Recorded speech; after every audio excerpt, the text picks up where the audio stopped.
5, 4, 3, 2, 1, 0.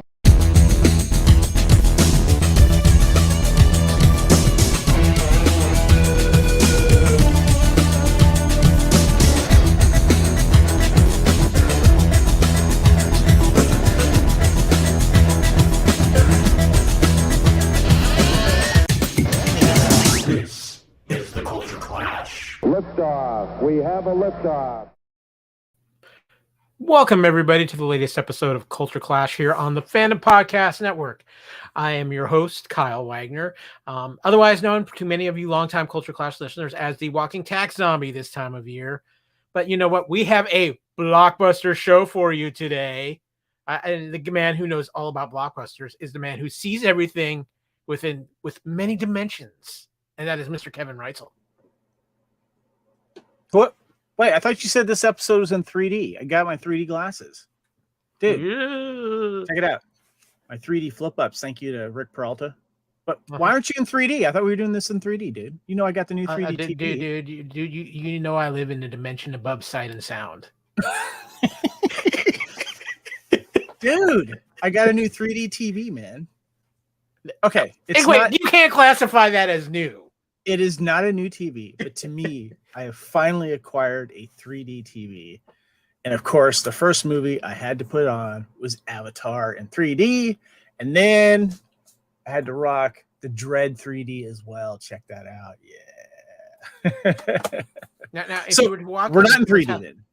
No, we're not in 3D. We're, like I said, we're in above a dimension of sight and sound. I mean, come on, man. I control the vertical and I control the horizontal. All right, looks like we got Joseph there in the chat. What's up, dude? Yeah, good to see you. What's up, man? Heard 40.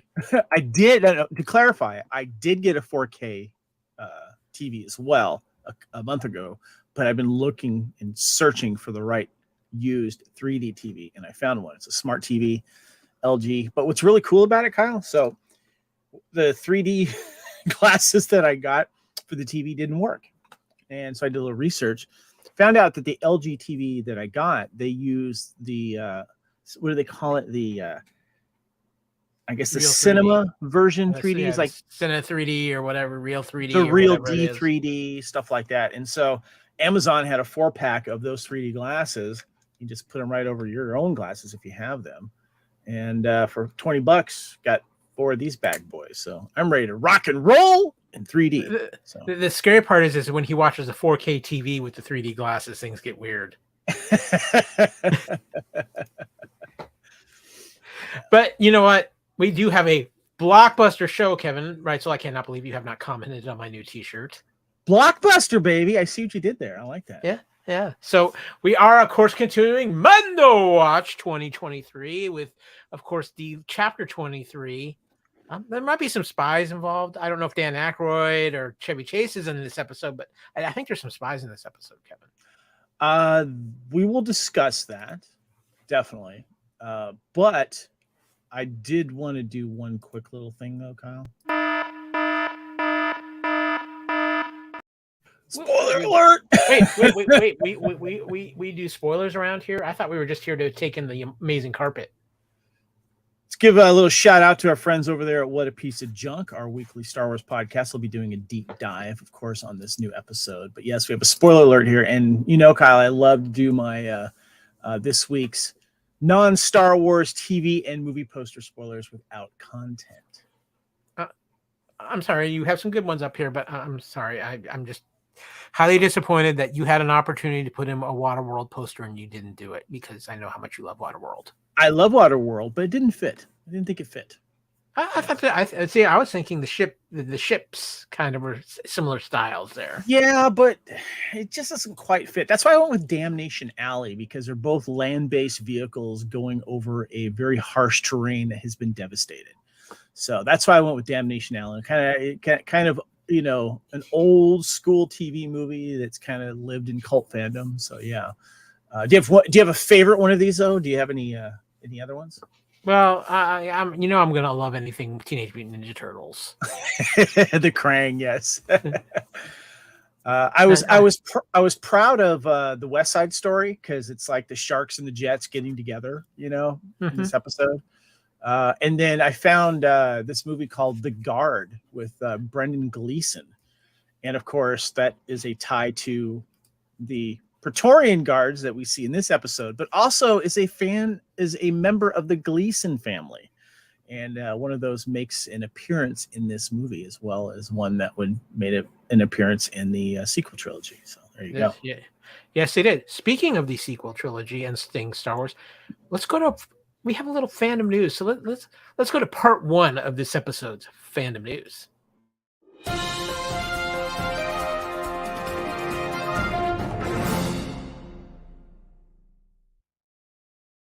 Okay, so last week, as we were getting ready to do Culture Clash, Star Wars Celebration 2023 in London started. Kevin and I hit the big news of the announcement of the Ahsoka trailer, with the release of the Ahsoka trailer, amazing Ahsoka trailer, I might add, and also the big announcement of 3 new movies in the works for Star Wars. But there was a lot of other celebration news that happened after Kevin and I went off the air with Culture Clash over the remaining 3 days. It was a long celebration, 4-day celebration this year in London, those lucky guys.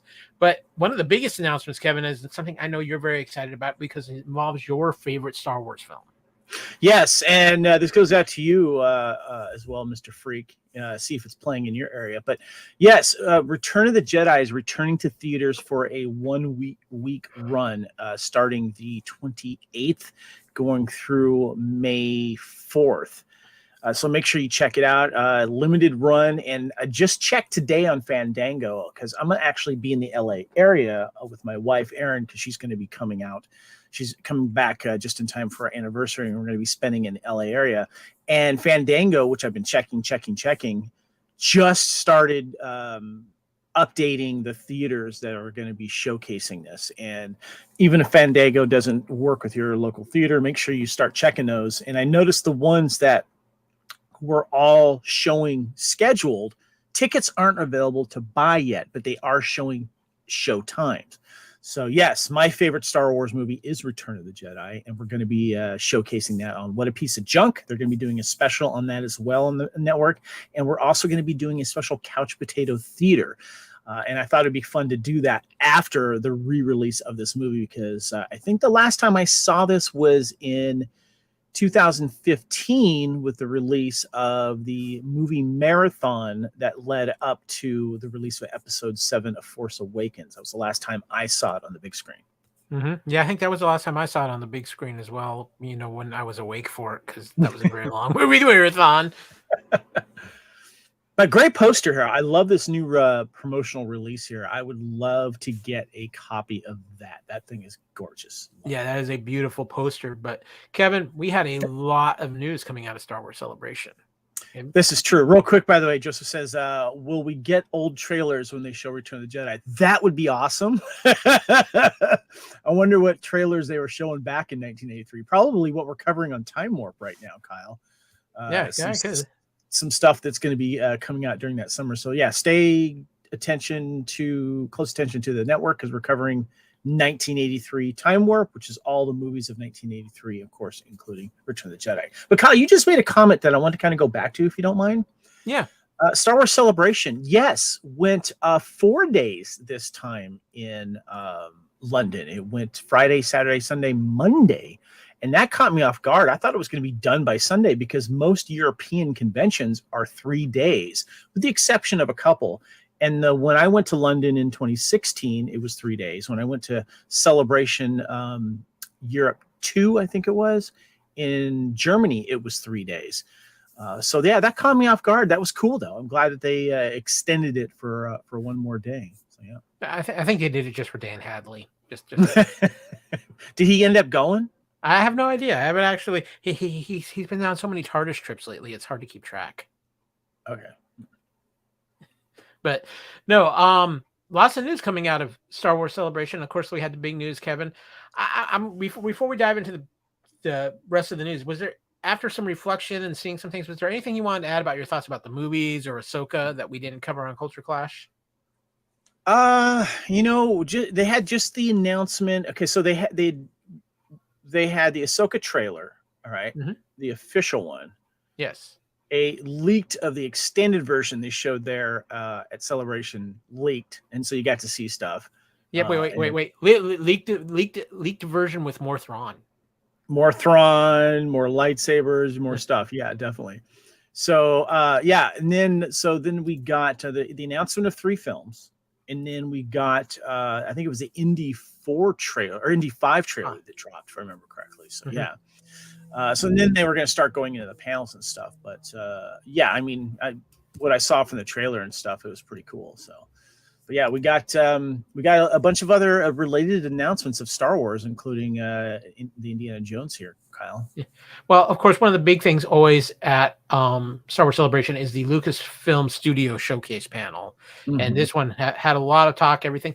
Actually, one of the big things too was they talked a little Andor season 2. Kevin, yep. I'm very excited about this. Showrunner Tony Gilroy, along with Diego Luna and more cast members, discussed the reaction to season 1 and talked about shooting season 2. We're going as quickly as we can to come back with the second half of this and finish it off proudly and make you proud of us, Gilroy said.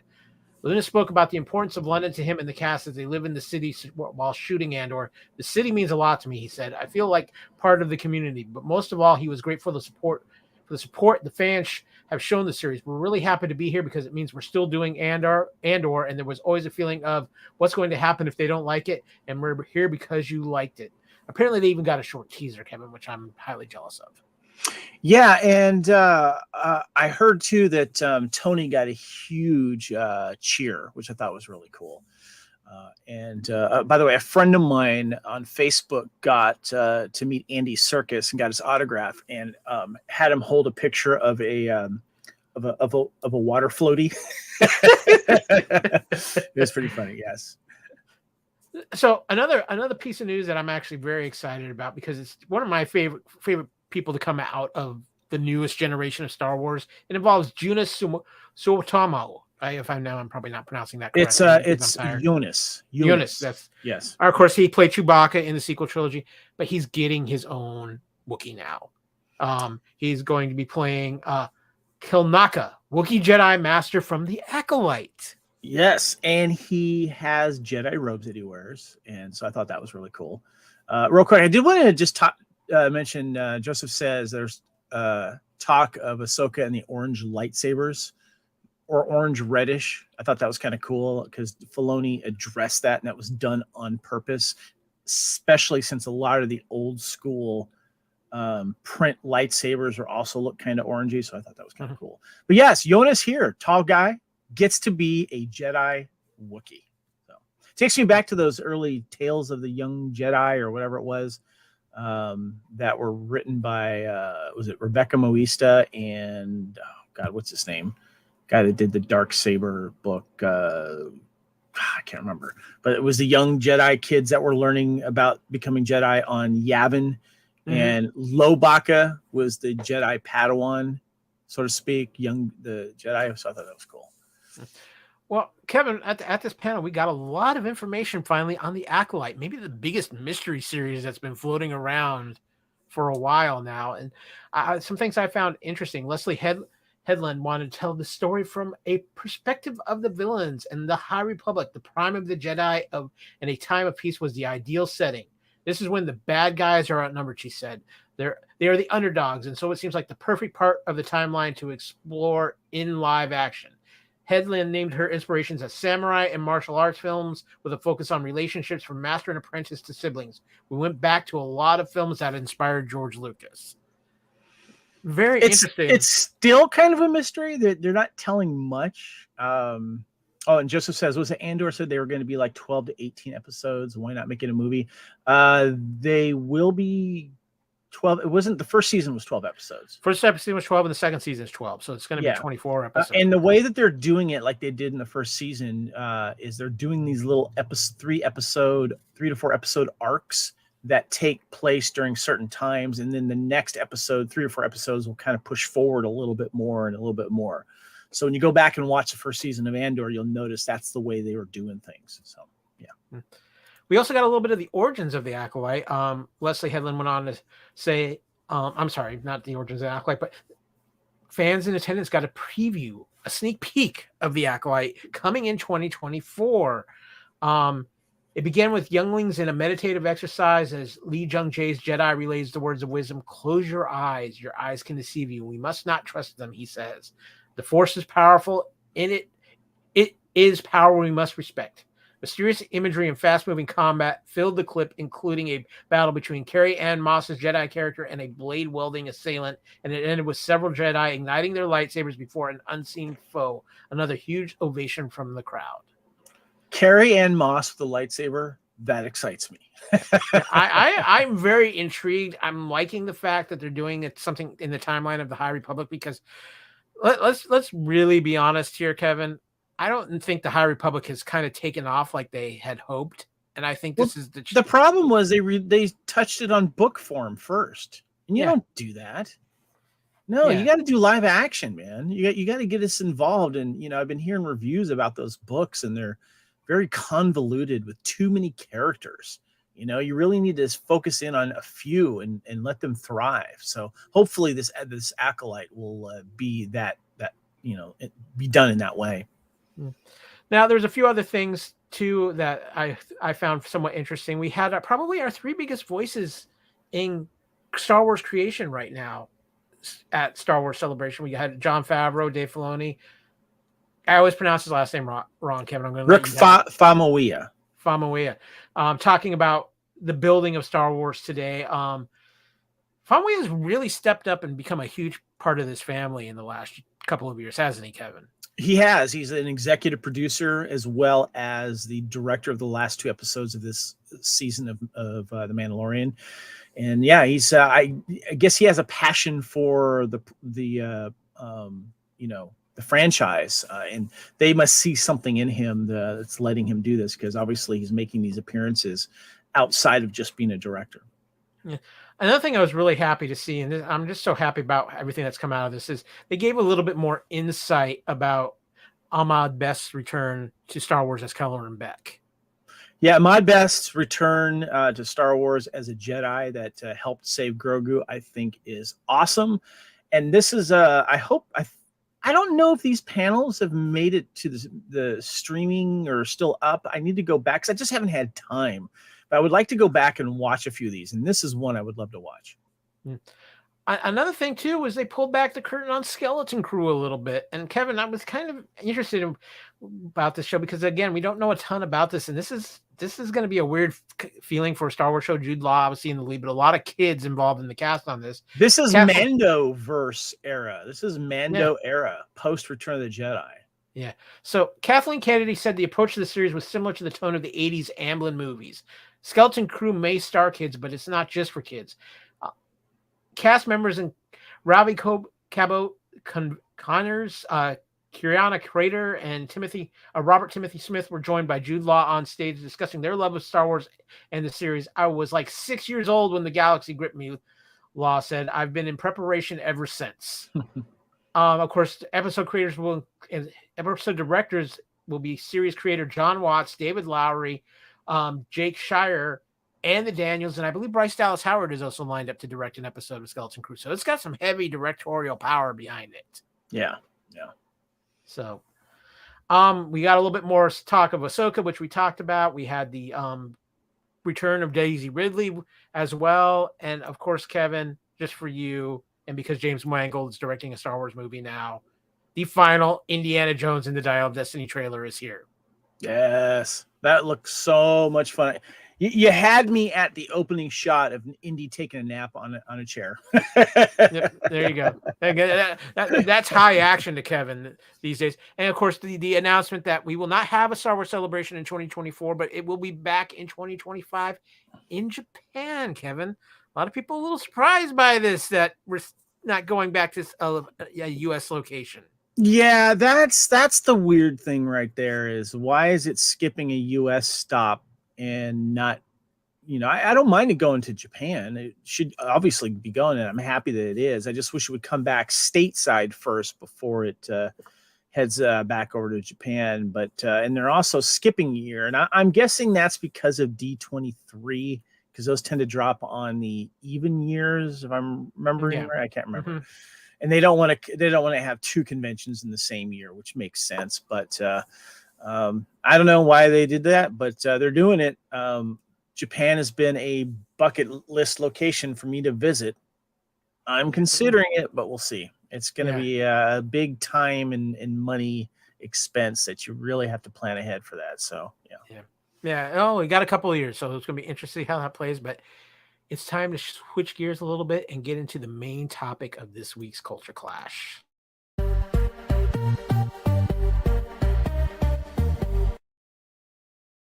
MandoWatch 2023 is upon us, and it's time to discuss Chapter 23 of The Mandalorian, Kevin, the Spies. Episode 7 of Season 3, which I believe is the penultimate episode of this season, because isn't Episode 8 the final episode of the season of The Mandalorian? Yeah, 8 episodes. This is the 7th. Yep. So a lot going on in this episode, Kevin. We had some big things happening. You want to give us a little bit of a rundown on this episode? All right, here we go. This is Chapter 23 of The Mandalorian, The Spies.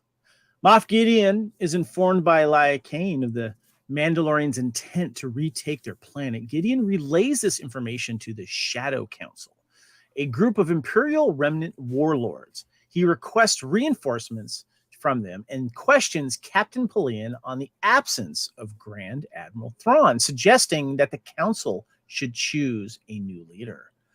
Reassembling on Navarro, Bo-Katan unites the Mandalorian clans and prepares a recon party to explore the surface of Mandalore.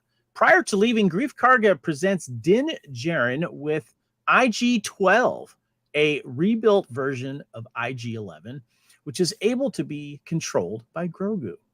On Mandalore, the group meets up with another clan loyal to Bo-Katan. Bo-Katan admits she surrendered to Gideon near the end of the Great Purge, hoping that the Empire would spare the Mandalorians. The party finds the Great Forge, but is ambushed by Gideon's enhanced Beskar-clad stormtroopers.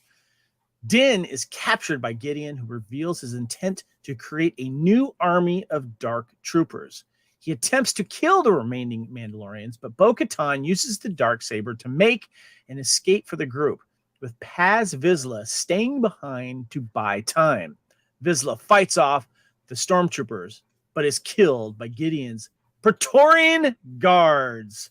Dun, dun, dun. There we go, Kyle.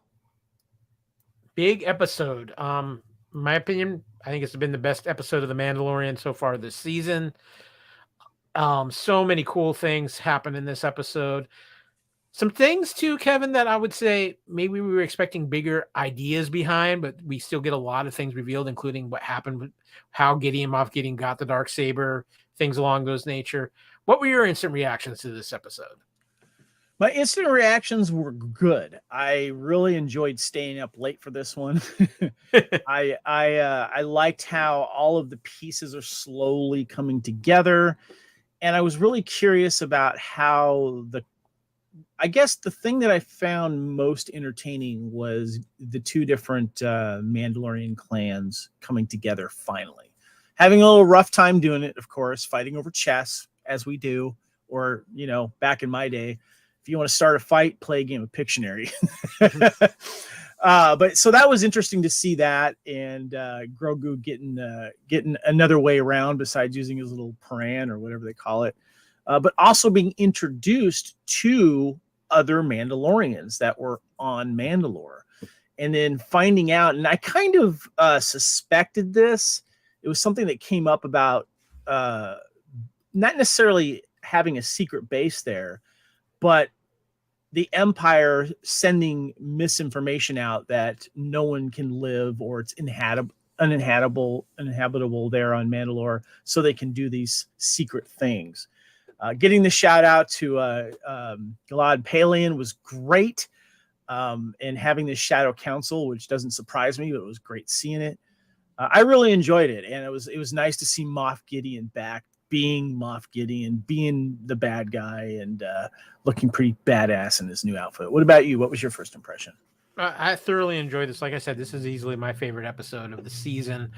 I think they answered a lot of questions in a very intriguing way. I loved everything that was going on with the Empire, seeing what exactly Moff Gideon's been up to, and finding out the revelation he's basically been rebuilding Mandalore into an Empire stronghold is very intriguing, as well as, you know, just seeing how the Mandalorians are coming together and trying to figure out who might be what, because I think there's a lot of questions going on right now. I want to give a shout out to Xander Berkeley, because he played Gilad Palian, and Palian for me is one of those awesome characters that came through the books, and of course first introduced in Heir to the Empire by Timothy Zahn, but he outlived Thrawn and went on to, you know, and we'll get into that a little bit more, but Xander Berkeley is one of those guys that you always see. Mm-hmm. He's done so much episodic television. He's been in so many movies, but I remember him. He really stuck with me, Kyle, and I want to see if he does the same for you. Xander Berkeley did a early run on Kiefer Sutherland's 24 series. Mm-hmm. Remember that? Yeah, I do. And I can't remember the name of his character, but he was kind of a jerk at first, and then you kind of started to like him, and then I think he ended his life in a plane with a bomb, and he sacrificed himself with like a small nuclear bomb or something. Do you remember that? I remember. Yeah, I am remembering that. I think that's how he died. He went out like a hero, which was good. But he's played some scum guys. He's played some funny guys, and just I'm so glad Xander Berkeley is in Star Wars as Palian. I love it. Yeah, I mean, you look at his IMDb, like I have it up in front of me right now, and he was George Mason in 24. Thank you, George Mason. And yes, I love what Joseph says here. The hijacked ship with the giant mythosaur logo was awesome. That was such a cool sight. That was great. You got to wonder how long it took to paint that. Dude, they have jetpacks. It's easy. Yeah, but I'm thinking more of how much paint do Mandalorians have handy at this point, but. No, it was a phenomenal episode, and I think I think what a lot of people have been expecting from this season of The Mandalorian, which I was really glad for this, because it's been a bit of an up and down season, but I think it overall pretty enjoyable, and I really think this is setting up some huge things for not only the finale of The Mandalorian, but for what's coming ahead in the Star Wars television Disney Plus universe as well, because Kevin, I think we should get right into it with our topics. What do you think? Well, we got trivia first. Oh, yes, that's true. Yeah, that's right. I'm sorry. I'm my brain's not quite all there right now. That's all right. Me. Yeah, we got some really good topics, but we'll want to ease into it with some trivia that I got for you guys. Here, you dove into the Book of Mandalore once again. I did, yes. So Axe Woves used the call sign Gauntlet when contacting Bo-Katan's Cormac-class fighter. In the Mandalorian language, Mandoa Kamrik means gauntlet. Take the word for that. Back to Gilad Palian, played by Xander Berkeley, is actually an important figure from the Star Wars legends. He was created by author Timothy Zahn to act as the Watson to Thrawn's Holmes, but became a major Imperial leader in his own right, actually taking command of the Imperial remnant and leading them in war against the extragalactic invaders called the Yuuzhan Vong. Captain Palian seems to be Thrawn's right-hand man in Disney canon as well. Now, I just want to expand on this a little bit, because I have all of those, just about every single Legends book on audio. That's how I listen to them.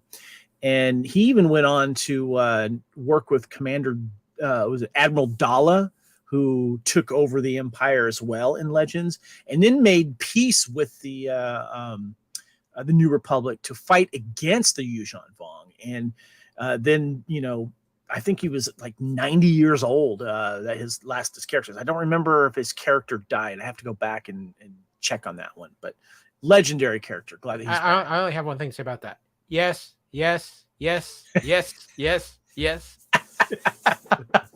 Well played, sir. Well played. Mando and Grogu pass by a stall with Grogu utilizing his new exoskeleton to grab food. That was so funny. One of the products Grogu picks up is a Melorun. I know I'm pronouncing this right. Mailurin. Mailurin. Yeah, Yeah, Yeah. Mandalorian fruit. Basically like a mango. That's what it is. It's a space mango. A fruit that was prominently featured and mentioned in Star Wars Rebels. I think it was Hera's favorite food, and I know that Mandalorian. Ezra Mandalorian. Mandalorian, yes, Mandalorian, maybe that's it, yeah. And then Ezra liked him as well. So Yeah.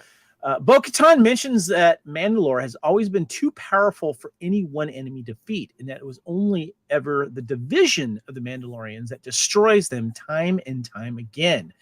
This links to Star Wars The Clone Wars, in which Bo-Katan played a central role in dividing the Mandalorian people by siding with Death Watch over her sister Satine. This allowed Maul to take control of Mandalore, resulting in the death of Satine and kickstarting Bo-Katan's journey.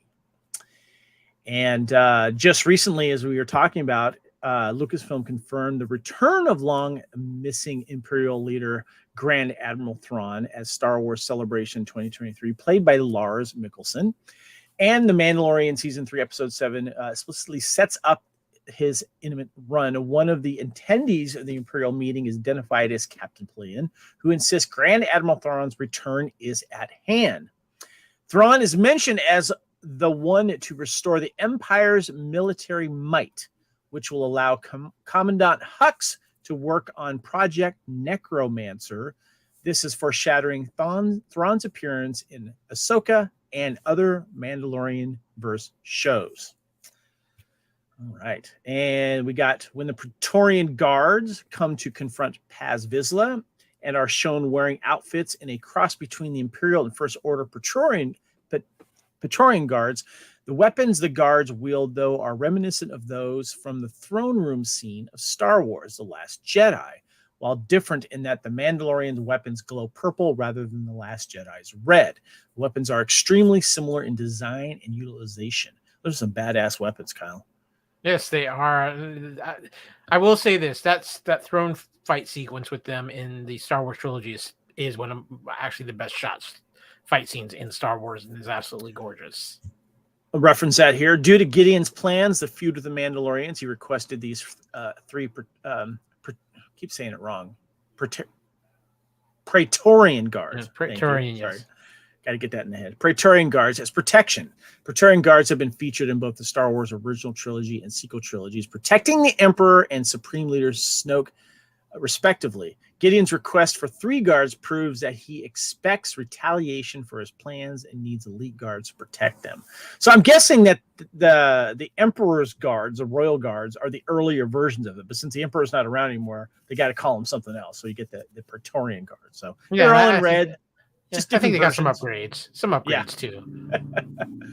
Moff Gideon wears new Mandalorian-inspired armor, which he calls the next phase of Dark Trooper armor. This suit is almost a cross between Mandalorian armor, Dark Trooper armor, and the outfits of Imperial leaders.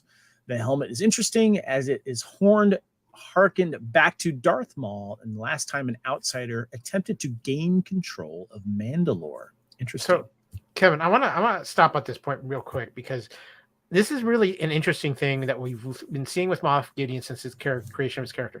How he's going for an amalgamation of so many different things, and you really see it in the look of his outfit.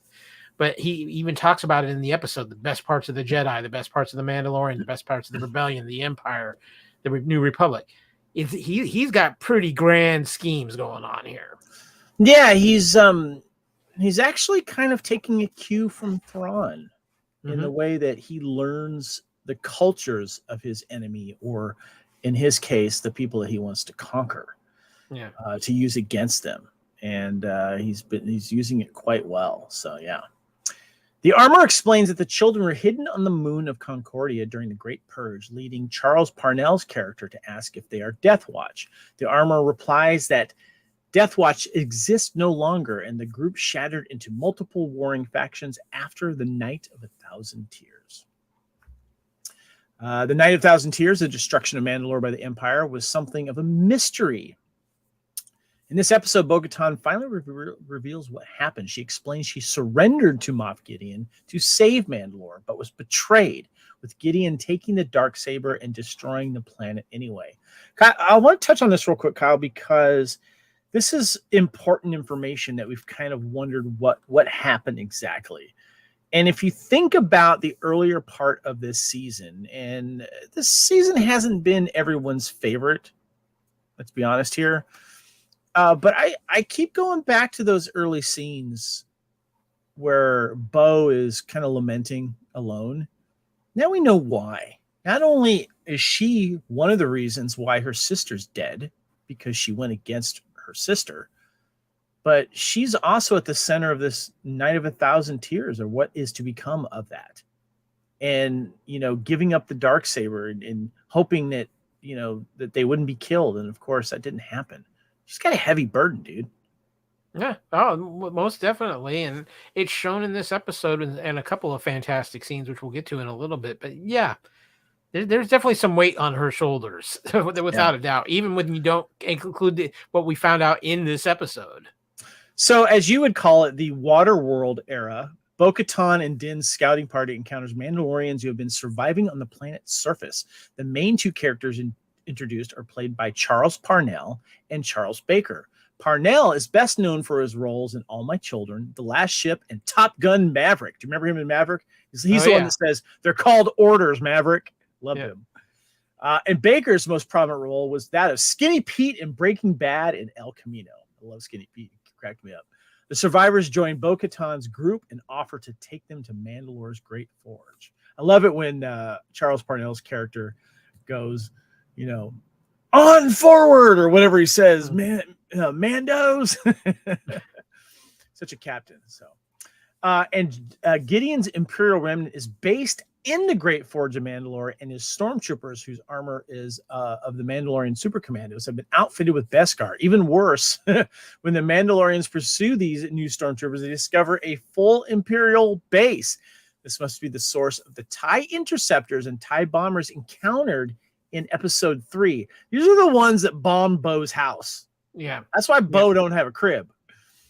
Given these fighters lack hyperdrives and no capital ship dropped them from the Mandalore system. So yeah, I don't know if we're going to get a flashback scene, but Gideon's like, yeah, let's go bomb her house. so what you're saying is Bo knows it's some Empire. Yeah. So that is what we have for trivia. Yeah. Well, with that, let's get into our main topics of discussion for this episode.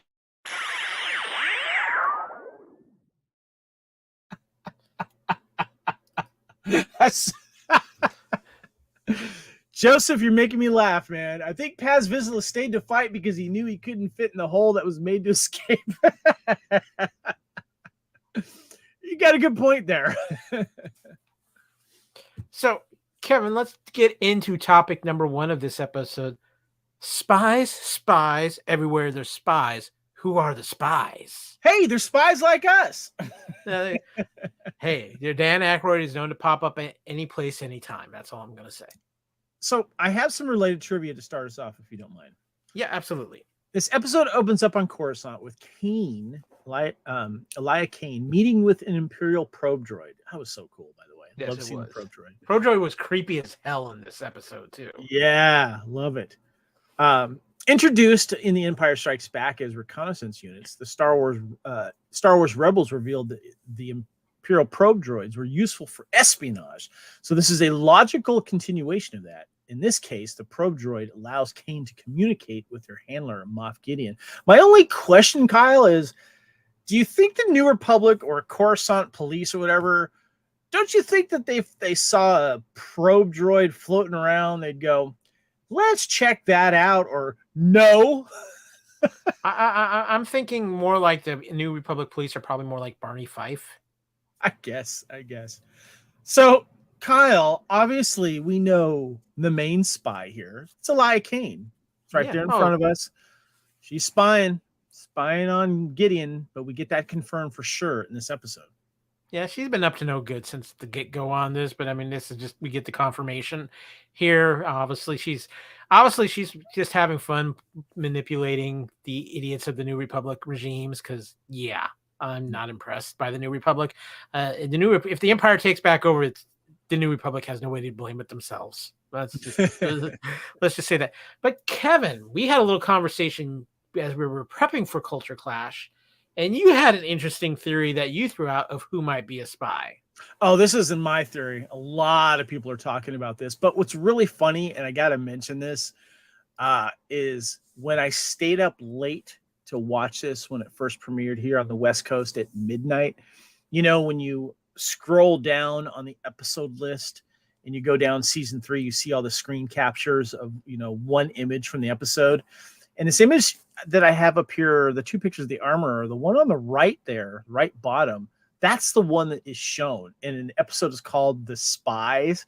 Projecting much, Kyle? I don't know if this is up. But this is a fan theory that is going around. And so I can't take credit for this, but it did make me think about it.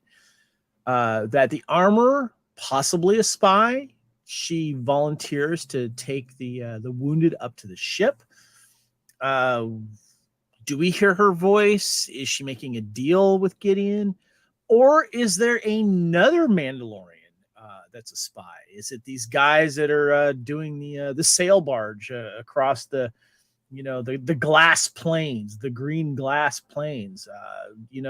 Is it someone that we haven't seen? Are the writers and the creators wanting us to think that it's the armor, but it's not? What about you, Kyle? What do you think? Who is the other spies in plural? So I have a high candidate for mine, and that is Axe Woves. You're not the only one that's brought that up. Yes. Yeah. Why do you think Axe Wolves? Well, he has the most to gain by betraying the Mandalorians, because let's think, he's been knocked off his high horse. Who knows what he was up to after Bo-Katan lost command, and what was he up to while he was in command of the Mandalorians? Because he seemed to be left alone pretty well, being the smirk thing. And he took off through the ceiling with his jetpack to get out too, right? Yeah. So maybe he kind of knew. Oh, I know where we're headed. I'm getting out of Dodge. Yeah, he's like, I'm out. He's like Mythos from the Highlander TV series. Yeah, I'm out. So that wouldn't surprise me either. I think I would be a little surprised by the armor, just because she's been so central to the traditional ways of the Mandalore, and I can't. Yeah. I mean, unless she's setting up Bo-Katan to fail. And I think that's the outside possibility here. Yeah, that's what I'm wondering. To get her to expose the other Mandalorian covert and to bring them out in the open, like Gideon says, "Thank you, Bo-Katan, for bringing all the Mandalorians here, so he can hopefully squash them all." Very curious to see how the war in orbit's going to take place, but who else could it be? I've heard some people talking about it, that it could be the Mandalorians on the surface, but they weren't given proper names yet, and I think they would rather make the reveal someone a little more known, which is why I like the idea of Axe Woves possibly doing it, or maybe even the armor. I'd be a little disappointed if it was the armor. If it was Axe, Well, but I could see this now that Din is captured, and we know we're going to see some kind of interrogation scene with Din. Maybe that's when we find out who the spy is, because the spy walks in to reveal themselves to Din. It's interesting too. I've heard some people go some deep dives on this. What was it? Our friends on what was it? The Ringerverse. Mm-hmm. They were saying, is it possible that the armor could have put a tracker inside Grogu's Mandalorian chest plate? I mean, they've been going deep down it, So yeah, it's going to be interesting to see if is someone that was on Navarro, but it feels like it has to be someone within the Mandalorian ranks, I would think. Don't you? No. Yeah.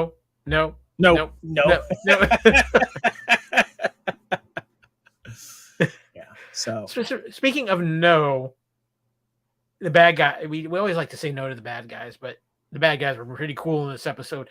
Let's talk a little Moff Gideon and the Empire, Kevin, because it is back. It is in full force, and we have some major things happening, some major reveals with what things are going on with the Empire in this episode.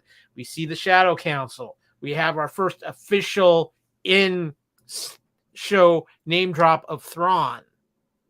A lot set up here, and the Empire is definitely making their moves of trying to come back, but as it always seems to be with the Empire, where there's a vacuum of power, there is a power struggle. And right now, it's the interesting dynamic I noticed within the Shadow Cabinet, Kevin, was the absence of Thrawn and how people are trying to take advantage of that because they don't believe he's actually out there. Yeah, Pelian's like, yeah, my boy, he's just out there getting a drink. He'll be back. Don't worry, he'll be back. So he's watching out for his boy, which I like, and that's what they do. He was the Admiral's right hand man, and but yeah. So I got some related trivia on this. I want to touch a little bit on this here. So Gideon attends a meeting with these multiple Imperial leaders. During the meeting, Gideon is asked about Dr. Pershing and whether it is possible to recover his work. Gideon states that the New Republic captured Pershing and that his work is lost for now. This is an interesting development as it is clear Gideon has ulterior motives over that of the Imperial leaders after being responsible for both Pershing's capture and the loss of his work through Elia Kane. And it's kind of funny, too, because he goes to Hux saying, no, cloning is your passion, not mine. While he's walking his way to the holographic room, he's walking past, it looks like clone things. We know he's been dealing with clones, so he's obviously up to his own shenanigans here, Kyle. Shenanigans. Yes. Other of the Imperial leaders in this meeting is Brendel Hux, played by Brian Gleason. The first live-action appearance of Brendel Hux, father of Domhnall Gleeson's character, General Hux, from the sequel trilogy. Brendel is portrayed by Domhnall's brother, Brian Gleason. Introduced in Chuck Wendig's Aftermath trilogy, Brendel Hux is the father of Domhnall Gleeson's Armitage Hux, a key villain in the Star Wars sequel trilogy. According to The Mandalorian Season 3, Episode 7, Hux is accumulating military resources and working on Project Necromancer. It's likely that this is related to the plan to resurrect Emperor Palpatine through cloning. Necromancer also is a reference to using magic. I don't know. Magic force, blah, blah, blah. So getting interesting what stuff's going on, but I like the fact that it's Hux here. Hux's dad is the one that's got the supplies, poor Moff Gideon here is like having to fill out a requisite form saying, yeah, I need this. It's like office space for Imperial, so to speak. So yeah, and you can tell he isn't happy about it either. Yeah, but this is a big deal here, Kyle. The Shadow Council obviously is getting ready to strike against the New Republic, and obviously is setting up a First Order future power struggle here, or power overtake, I guess. So I do have a question for you on this, Kevin, with the Shadow, at least this part with the Shadow Council. Do you think this was an aspect of Rangers into the New Republic that's been pulled into the Mandalorian? It's tough to say at this point right now. It's possible, but because there's so much Mandalorian stuff going on in this scene and in this episode, and of course, in this scene, he's mentioning that the threat of the Mandalorians and how they are here on Mandalore and that he needs to get rid of them. And what's interesting is when he mentions that, there's the female Imperial that kind of looks surprised and like, oh my God, not the Mandalorians again. That was the kind of reaction she had. I don't know if you've noticed that or not. They all kind of had a pretty serious reaction to the Mandalorian. Yeah. They're like, can we get rid of these guys already? And so that's why I think that Moff was given, by Hux's dad, given him the materials and the supplies that he needs to make this hopefully one final swift blow to end them regarding the Imperials here. So yeah, it's interesting, isn't it? Yeah, I think the other thing that we got to talk about here when we're talking about the Empire, though, is just how busy Moff Gideon has been on Mandalore. Yeah. I mean, that he's been there. He's been hanging out on Mandalore for quite a while to have that much. I heard a theory here, and I like this theory about how you were alluding to earlier about how Gideon likes to use a little bit of this, a little bit of this, and a little bit of this, a little bit of Grogu blood, a little bit of Mandalorian material to try to do whatever he's doing with these new Dark Trooper, super soldier serum type stuff, right? Even as far back to when Din went to Mandalore for the first time and got captured by that weird mechanical spider creature. Do you remember what that spider creature was doing to Din? It like injected him and was like getting blood from him. Yeah. And there was all those other Mandalorian helmets around that didn't survive. And there was reference to the, I'm just going to call them the sail ship Mandalorians, how others had went down below and didn't survive. What if that little creature was also working with Moff Gideon, getting Mandalorian blood? Is there something in Mandalorian DNA? Is there something that makes these people what they are to kind of also put into the super soldier serum? It was kind of a stretch, but I liked it. Well, the other thing is too, and I'm curious why this is. Do the Mandalorians have a fetish of living in places that have really big creatures that can eat them very easily? What are you referring to, Kyle? Gee, I don't know. Big dragon-like monster hiding in the glass shards on the surface of Mandalorian. The location of the Covenant before they moved to. Bo did say that the bombing of the planet did awaken a lot of creatures. It wasn't the creature we were hoping to get. Fingers crossed. Maybe next episode. I got a sneaking suspicion we could be seeing a Bo-Katan riding a mythosaur in the next episode. Let's give a shot here. Xander Berkeley of Captain Plean. Love this guy. Looking good with the stash. Plean always had that really good mustache. I like that. So, but yeah. So that brings us to topic 3, Kevin. Mandalorians. Are they united? Yeah, I put a question mark in that, Kyle, because it depends on the spy theory. Yes, the majority got united, but it was nice to see them, first of all, coming to Navarro in force, which I thought was great. And there's that artist rendition of that scene, which I thought was awesome. Hold on. Who ate baby chickens? Hey, did they eat the baby chickens? Who ate baby chickens? Someone eat baby chickens? I don't know. Where is Grogu? Joseph, let me know what you're talking about. I'm curious. Yeah, where is Grogu? Chickens? Or chicken nuggets? Maybe he means porgs. I don't know. Yeah. But Mandalorians, yes, uniting on Navarro. And this was a cool scene here where they all kind of show up here. I love this. This is what we were looking for. This is what Bo was trying to get. This was her destiny in this season. Of course, people complain that, this has put, Din kind of in the back seat of his own story. But is he really? He's always there. He's always in the scenes. And he's always around. And there's some important moments like, first of all, there's that sand sailor. Barge sailor. That thing is so cool. Love that. But and then we get the Mandalorians from that barge, which is pretty cool. There's that scene. This guy, love him, man. Thought he was really cool. No, don't fight after chess match.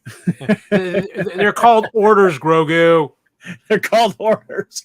But this scene here, I want to go to this one here.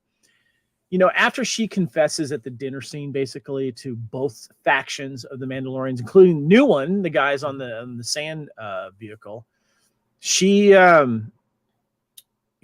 she makes a little bit more of a confession to Din. And what does Din do? Din goes, "This Darksaber means nothing to me. It means nothing to us. His covert, his clan. What is important to him is her character." He goes on to say, "Your song hasn't been written yet, and I'm going to be there for when it is." And, and this is where she's kind of finding her cause, and she's a natural leader, of course. But I think even though Din, I don't know, he's not taking a back seat here. He's the one that's getting her into this position. He's not going to be the one that's going to rule Mandalore. This is, I think, something that as fans, we thought that maybe could happen before season 3 started, Kyle. And I want to kind of touch on this. This isn't going the way most people thought it would because of how much screen time that Bo is getting. But as I have said from the beginning of this season, Bo is crucial to the Mandalorian people and the Darksaber. Why wouldn't she be the focal point of its leadership? That's true. I have a theory kind of going in the back of my head, and I haven't really seen it anywhere. And I want to run it by you, Kevin, because I'm curious to see what you think. I think they're setting up next week's episode, perhaps, or something to happen at some of this point, to where the Mandalorian himself, something's going to happen where he loses faith in the Mandalorians.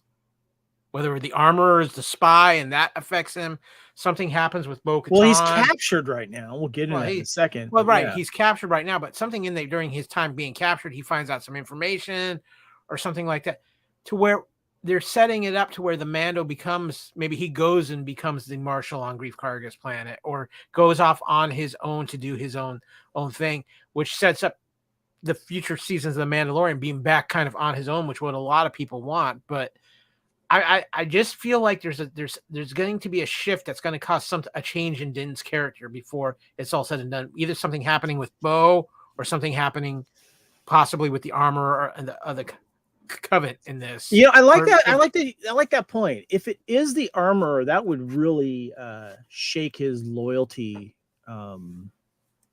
bounds to this, because he always went to her, and his faith in her is solid. But is it now that he has pledged himself to Bo-Katan? No, I mean, now that they're all united, no, that's not the way. That's not, as far as what he has seen thus far. He's got his leader and now his new leader together, and she seems to be the one that, even the armorer made the pledge to the covert and her, that she is the one to unite the clans, and he sees that. And especially if that's coming not only from the armorer, someone he serves, and he has also seen what she has done for him and Grogu. Heck, Grogu's sitting on her lap when she's flying the ship around. I mean, yeah. She's kind of been a surrogate mom, so to speak, and so she has seen her new character and how honorable she can be. Yeah. And by the way, Joseph, I didn't notice those birds in the background. I got to go back and watch that, but apparently they are eating something. So I guess you're right. So Kevin, my next question I have is, we got a showdown coming, obviously, with Moff Gideon, but who gets the showdown? Is it Bo? Is it Din? Both are set up to be possibly in a showdown with Moff Gideon before the season is over. I have to assume, and here's a picture of Moff Gideon that we got here in his new cool, dark trooper Mando outfit. Looks pretty badass there. I can't wait for someone to get that approved in the 501st. Okay, so to answer your question, Kyle, I'm going to answer it with a question. Do the Mandalorians get help? Will we see our favorite X-Wing pilot come in and help? If there's a spy, is there a good spy? I didn't. Yeah, we know about that. We know who the good spy is. We know who the good spy is. R5. Yeah, R5. Okay. R5. What if he somehow sends a message, or there's someone else that's working with? Maybe there's someone within the Empire that's a spy for the New Republic. I don't know. That's it. So to answer your question. He has to be rescued first, right? Well, could there be a whole nother group of Mandalorians out there? There's speculation of what Sabine's been up to. Yeah. I mean, what better way to also have the show end to lead into Ahsoka by introducing Sabine Wren in the final episode of The Mandalorian? That's an excellent point. Or some Jedi help, or former Jedi help, maybe. Okay. I want to hit this now, since you mentioned this. Grogu got a new toy. Grogu has not shown off what he can do with this new toy yet, really. Okay. Before you get in, are you getting into your fun factor yet, or no? Talk about the end of this episode. I'm talking about the end of this episode because I'm sitting here watching this episode and I'm seeing Din get captured. That's got to not sit well with Grogu. Of course, he was sad. Did you see his little face? Yeah. But what I'm saying is, do we have a dark side moment coming with Grogu? He has got this powerful new Yeah. thing, and if he sees Din injured or hurt, do you really want to be Moff Gideon with a very powerful Force user in a very pissed off way? Yeah, that's going to get interesting. You're right. Yeah, Grogu has to kind of go dark, and that is something that I think. They've I been know other fans are speculating. slow burn to it. I think there's been Yeah. a slow burn for that we aspect. need to see him lose control of his powers with anger and emotion. And if this is something where he sees something happening to Din or them not being able to rescue, he's gonna go full on, Terminator. Speaking of these guys here, Kyle, these are the new stormtroopers with Beskar outfits, and Paz is like, "I got this," or otherwise known. Hold on, otherwise known as Leroy Jenkins. He went all Leroy Jenkins on us. If anyone knows that reference, Kyle, you know that reference, right? Yes, I know that reference. Just remember though, Paz ain't got time to bleed. Well, these weapons that the Praetorian guards have are pretty badass, and they were getting some good licks in our boy here. Our boy did not go out like a chump, Kyle. No, he took a lot of dark troopers with him. Yep, and then it took 3 of these guards to finally get him, and this one guy just did it old like gladiator style and just rammed it down his back. And it took the best of the best of the best of the best to take out Paz. Yes, it did. Well said. These Praetorian guards are pretty badass. Their outfits were awesome, and they finally took him down. And then as we mentioned, Din got captured just prior to that, man. Yeah. Got to bring this up. Of course, Joseph says, "What do you think on what was said by Pascal? The last episode were hurt." Kevin, I'm going to be honest with you because the way this is set up, this is not going to be a feel-good season finale for The Mandalorian. This has got an Empire Strikes Back kind of feel. Like we're not going to go out on a real happy note here. Yeah, I don't think we're going to have Luke to the rescue and stuff like that. Yeah, and I think that's a good thing. I think ending on a possible down note with, there's a good chance that maybe we won't see much Din. Maybe, what if he's not captured, dude? What if this ends? What if this ends with Bo-Katan with Grogu and them trying to?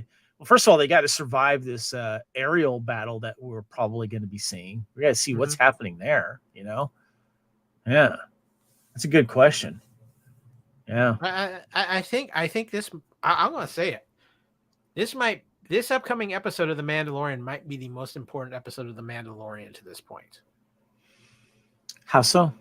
I think I know what you're getting at, but I need to know. What do you think? I think it's going to have possibly the biggest impact on what's going to happen with The Mandalorian and the main characters of The Mandalorian that we've had yet. And I think it's really going to determine not only the direction of The Mandalorian itself, but I think this is going to be the defining episode that's really going to kick off the connective universe Dave and Jon Favreau have been trying to build that Ahsoka is going to just explode into.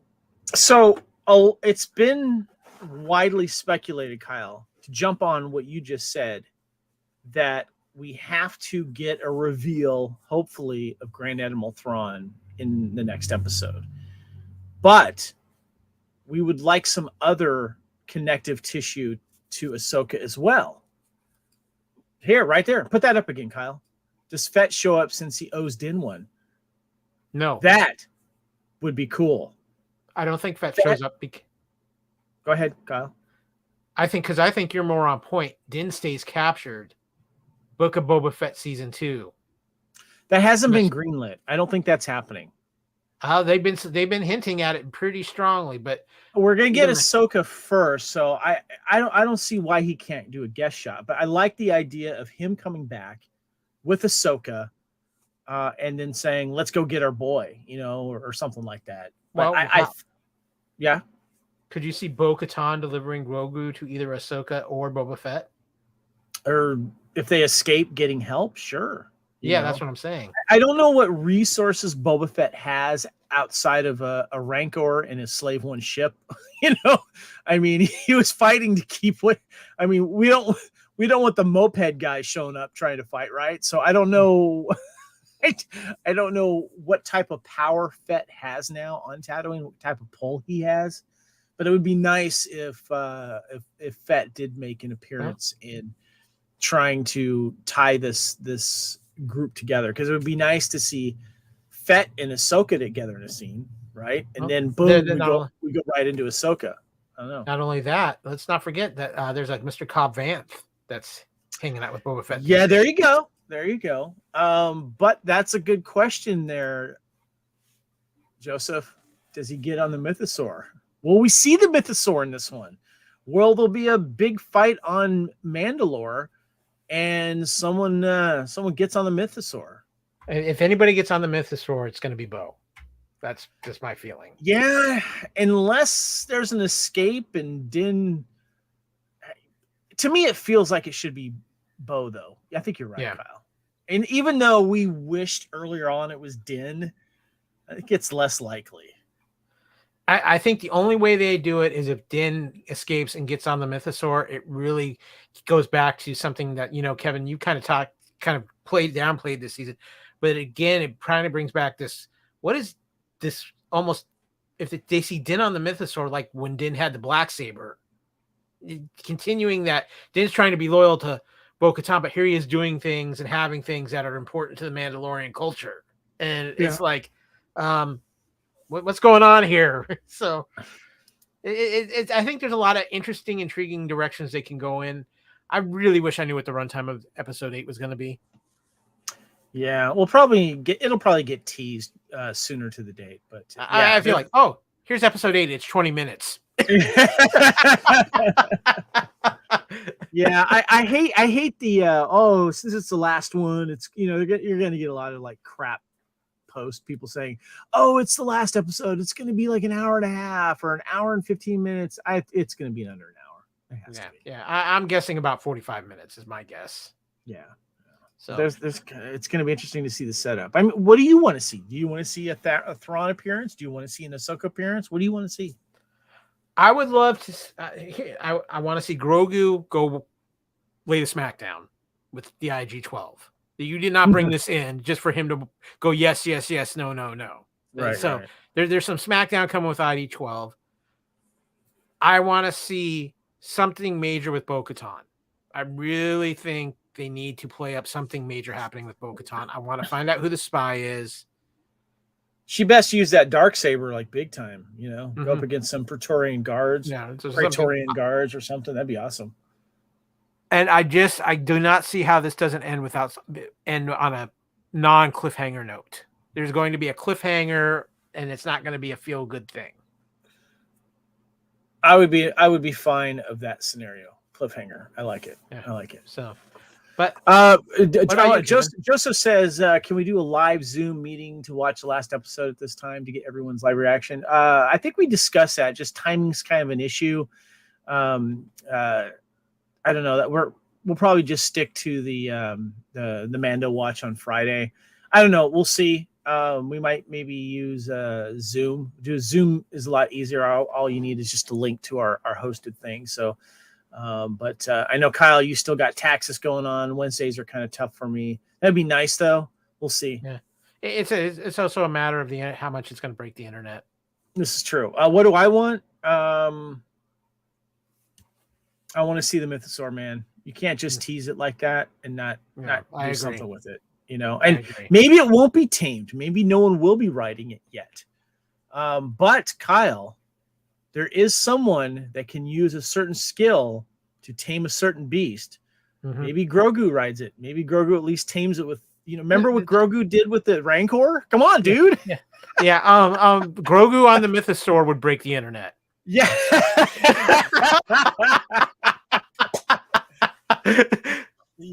please, God. There would be spoiler memes by, let's see if the Mandalorian, Please. let's just say it hits at 3 a.m. and it's 45 minutes. By Please, Grogu. 3:46 in the morning, there would be Grogu on the Mythosaur memes all over social media. That would be awesome. But Kyle, not to end on a down note, but you had a fun moment. I had a fun moment, and they were related.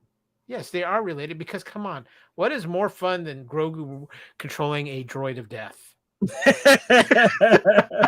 What's funny is when I have people kind of hit me up sometimes now because of the Star Wars, non-Star Wars movie and TV posters, spoilers without content, and everyone was like going, you got to do the Krang, the Teenage Mutant Ninja Turtle Krang. I actually didn't think about this, Kyle, but apparently I could have gone with Daleks too from Doctor Who. Yeah, the Dalek. The Dalek from Doctor Who. Yeah, but Krang works better. Krang Prime, the little squid brain guy inside the Krang body, I think is great. So, but Kevin, I have one question: How has not Hasbro put out the Black Series Grogu and IG-12 already? I know, right? Well, they've released the Grogu version of Black Series. He's small, of course, and I have him somewhere. Oh yeah, here he is. Watch, look. Let me carefully pull this out here. I don't know if you picked up one of these. And I do have one of those. This is the Grogu Black Series version right here. Yeah. Let me pull the picture in here a little bit closer. But yeah, there he is. So you got to make an IG 12 so you can actually fit him. How cool would that be? But why is this a fun moment for you, Kyle? I know why, but what was it about this that really tickled you? Yes. It was great because for the first time in a while, we see the Mando have to truly be a parent again to Grogu and keep him out of trouble, which is always fun. But now he's got this thing where it's like, I'm at Grogu. I'm in this bad boy. What are you going to do about it? The subtle scene though is when Din isn't having it, right? Yeah. And then you can see he's like basically a teenager with his car, Grogu, and he's kind of showing some attitude, and he's showing, and he's and then you have Grief Karga there going. It looks like he knows he wants to use it. It's just like he's getting his first car. Grief Karga is the uncle who just gives the gift that the parents never want the kid to have in the first grandparents. Place. The grandparents are spoiling it, and the parents are like, "Why did you give him that toy? Why did you give him that?" You're absolutely right, Kyle. Yeah, that's exactly what's going on here. And but I love it. I think it's something I think it's a genius move. It's better than the pram thing, which has been kind of cute, seeing him float around the little floaty thing. But no, give him a body. The only question, though, is where is he going to fit inside the N1 Starfighter? There's that, but there's another moment with this I got to shout out too, because I love it when you have the little Babu Frick. I can't think of the name of the alien race, but it's like him and Grogu kind of just give each other like the props there for a second. What was it? The Anzellans? Is that what you mean? Yeah, the Anzellan when he's dropping down and they kind of walk by each other and it's like they almost give each other like a little high five or something like that. It's more the Anzellan's like bad baby no squeezy. He's like, just don't touch me. Yeah. But what I love is you see Grogu eating the Skittles candy, and then later on you see the Anzellan eating the same candy. Yeah. I think they're coming to an understanding. I think Grogu knows not to squeeze the life out of them. Yeah. Kyle, I'm not a huge fan of the sequel trilogy, right? Yeah. I wasn't a fan of Babu Freak. Mm-hmm. I am now. Yeah. The Anzellans, they are so freaking adorable in Mandalorian. I love these guys. Grogu makes everything adorable. Come on. This is true. Yeah. So. Yeah, but my fun moment was when the Anzellan was like, "Bad baby, no squeezies." That might be the highlight of the season. Oh God, this is good. But yeah, this is a great vessel for Grogu to be able to move around and show some more muscle in addition to his mental muscle of the Force. Yeah, like I said, next episode we need some Grogu IG-12 beatdown. That's all I'm saying. I think we're By the gonna way, get it. is this the scene? This is Yeah, when he goes, yeah, "Bad baby, no squeezy." yeah, yeah. It felt like there's some props given though there too. There's a Yeah, general maybe he's like head going, "Bad nod, baby, no understanding. squeezy," but high five. Here's your new ride. Yeah, exactly. How cute Enjoy, is this kid. scene, though? I love this. Yeah. It's great. Give it up to the puppeteers. I loved it. Yeah. Well, that's going to kind of wrap up our talk on MandoWatch 2023 for this episode. But before we go, Kevin, I told you we got a little bit more things to talk about here. So just real quickly, Let's News. Let's news.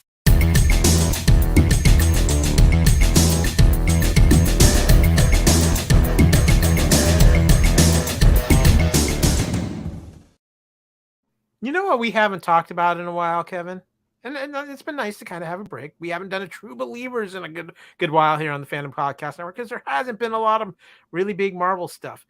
But we've had a couple of very interesting Marvel trailers drop over the last 2 weeks, starting with this. Secret Invasion, a show that you and I are both very excited for. Sam Jackson getting the lead as Nick Fury. A couple of very powerful actresses in this show too, with Emilia Clarke and the amazing Olivia Colman being in this, playing up on some aspects that we've seen recently from Captain Marvel and even including Spider-Man, where Nick Fury might have been on a little sabbatical while a Skrull was impersonating him. Yeah. What was your thoughts on this trailer, Kyle? You know what this trailer kind of gave me the feels of a little bit, Kevin?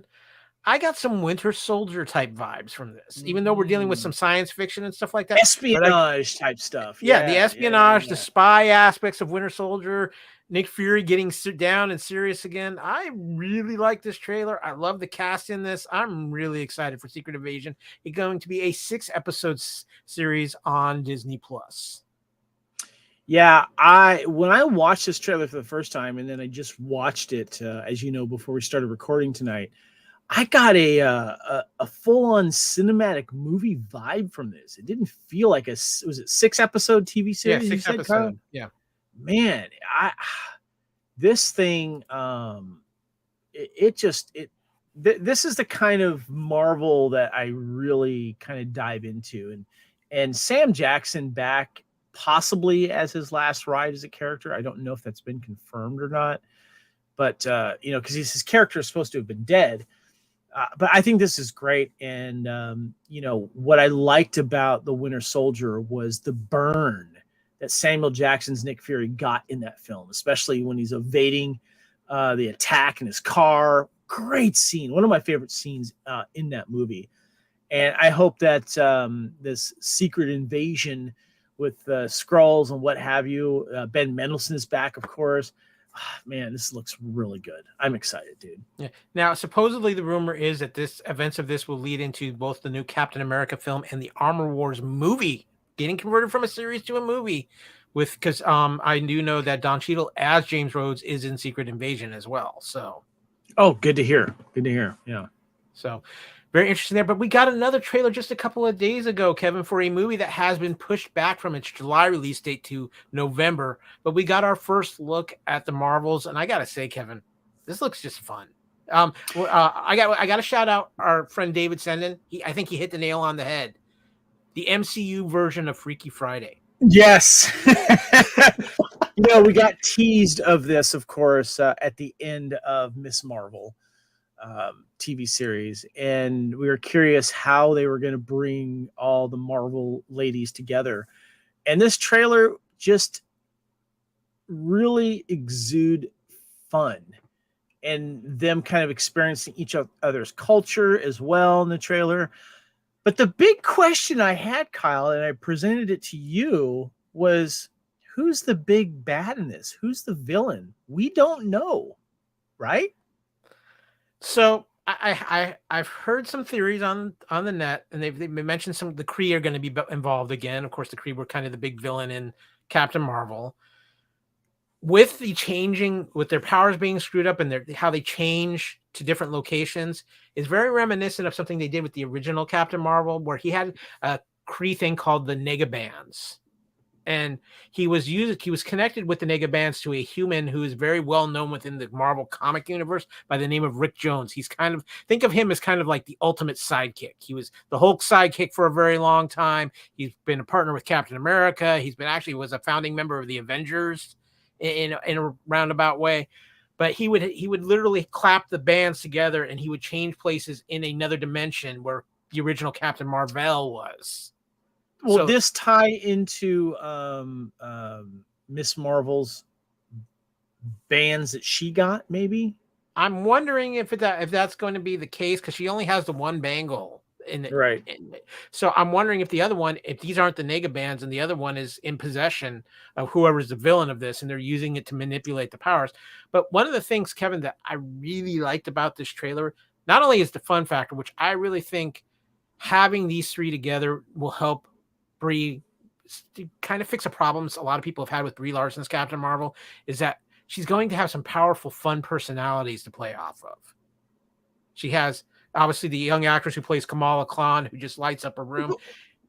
She's not taking on the personality. She's just taking their place of where they were. Right. That's the impression that I got. Right? Yeah, no. What I mean by that is she's going to have these actresses, these fellow actresses, who she can really play off their individual personalities and their differences. You have the youthful enthusiasm of the Kamala Khan character. I see what you're saying. Yeah. You've got her very complicated history with the Monica Rambeau character.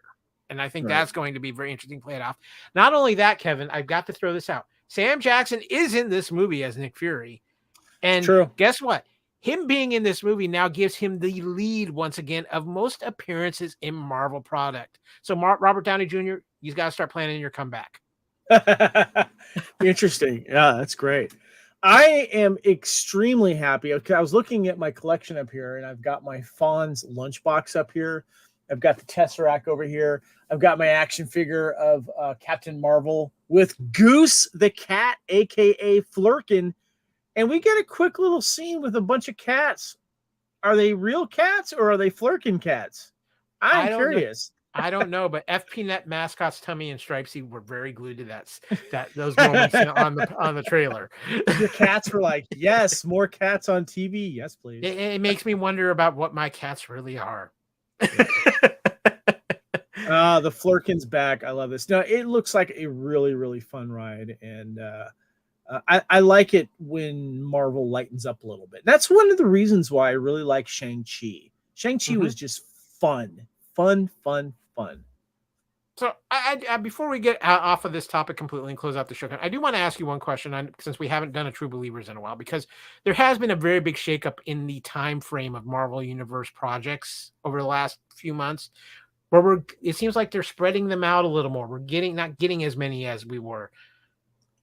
I think this is a good thing, because I think there's Marvel franchise burnout, and I think it's letting them kind of go back and do more developmental work on these shows to improve them, instead of trying to just let's get out as much as we can get out. Yeah, let the creative juices flow a little bit more. Don't rush stuff out. Gives you a chance to kind of maybe do some more reshoots and rewrites if stuff presents itself or needs to be fixed. I'm fine with that.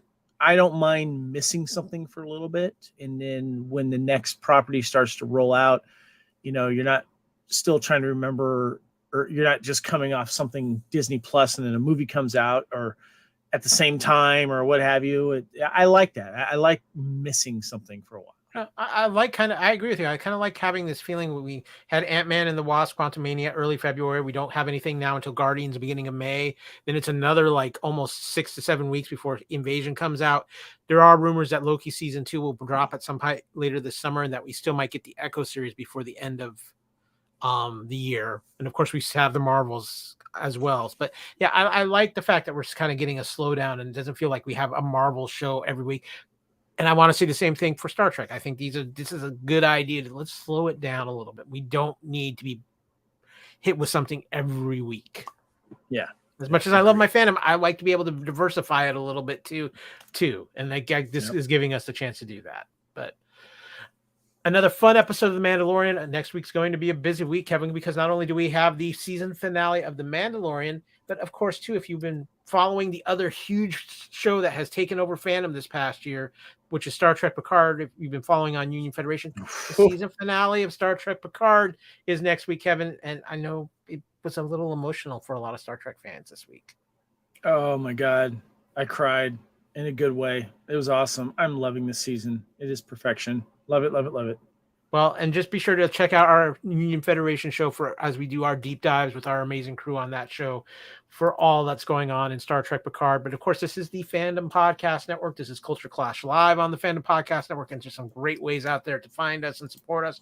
Obviously, if you're watching here, give us a like, give us a subscribe, share us out, tell your friends. Culture Clash Live right now, exclusive to the YouTube channel. We are not putting this out in podcast form right now. So get over to YouTube, watch these episodes.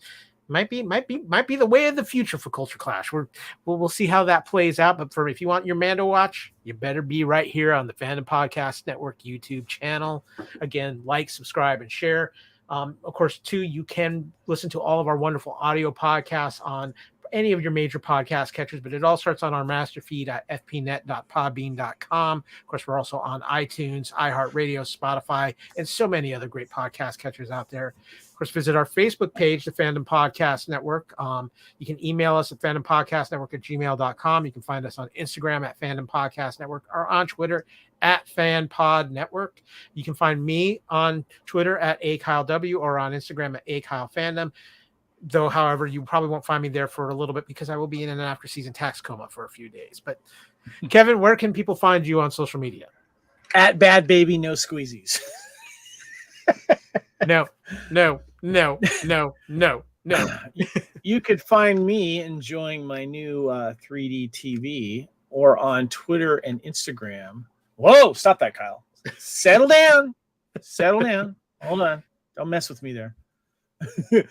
You can find me on Twitter and Instagram at Spartan_Phoenix. And the best part about having a 3D TV, by the way, Kyle, is now like searching out other 3D movies in the secondary market. So yeah, you finally caught up with me. I'm proud of you.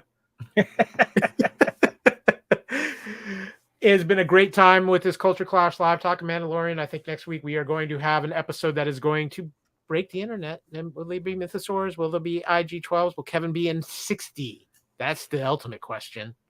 Is that the smelly one? Because you don't want me in 60. Aaron's already warned me. Yeah. And just so you know, for all of you who have been longtime Fandom Podcast Network listeners, the lovely Aaron Reitzel Gill will be back in with Kevin, and he will be a much happier man. And he might not even recognize that we're here anymore because he'll be on cloud 9 because his anniversary is coming up, and I want to be the first to tell you happy anniversary. And yeah, coming up in a little over a week, and we're really excited about that. Celebrating a 1-year anniversary for my friend Joseph, who was in the chat. He was there. Appreciate for you all of us who have been on the ride with you guys. We love you, and I can't believe it's already been a year. I know, right? It has flown by. Jeez. Yeah. Is there any alien cake left? I never got my pizza. God, no. Oh, so good. So good. We will be back next week at this time, 8 p.m. Eastern, 5 p.m. Pacific on Friday, covering the final episode of this season of The Mandalorian and probably end of MandoWatch 2023. But Kevin, do you feel like we're going to have some kind of Ahsoka watch at some point? Yeah, I think we're going to have to. Yeah, I'm feeling it. Feeling it. Yeah. Thank you guys so much for listening. We do this for you guys, and it means the world to us that you give us your time, and whether you're watching live or watch later on YouTube. So thank you so very much. And as always, as we like to say out here, as we close out, remember, respect each other. And as always, please enjoy your fandom. Bad baby, no squeezies. Yeah, exactly. We be out of here.